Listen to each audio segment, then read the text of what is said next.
During the early 1970s, the band's unique style brought them a string of international hits, such as I'm 18, Under My Wheels, Be My Lover, School's Out, No More Mr. Nice Guy, Billion Dollar Babies, and many more.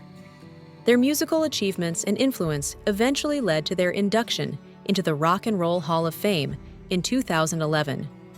The group, consisting of vocalist Vincent Furnier, who adopted the stage name Alice Cooper, lead guitarist Glenn Buxton, rhythm guitarist Michael Bruce, bassist Dennis Dunaway, and drummer Neil Smith, shared a strong personal connection, having attended high school and college together.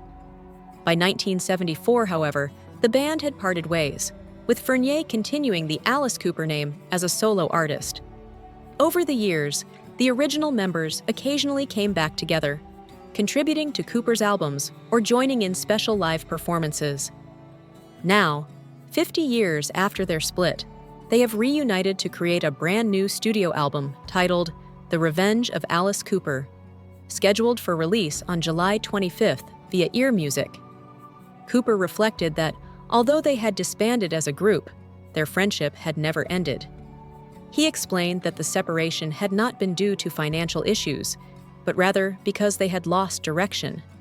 In his view, they may have finally found their way back to each other.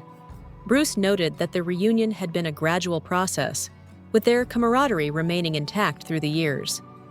When they began working on new songs together, it felt natural, and momentum slowly built until they were fully back in the creative flow. For Cooper, the experience of reuniting felt as if no time had passed. He described how everyone still shared the same sense of humor, mannerisms, and playing style, and that they assembled songs in the same way they had back in 1972. The process, he said, came together effortlessly with full cooperation from all members.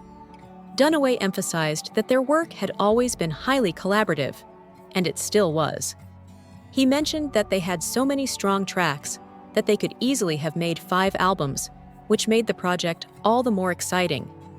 The new material, the members agreed, could seamlessly fit alongside their classic albums from the 1970s.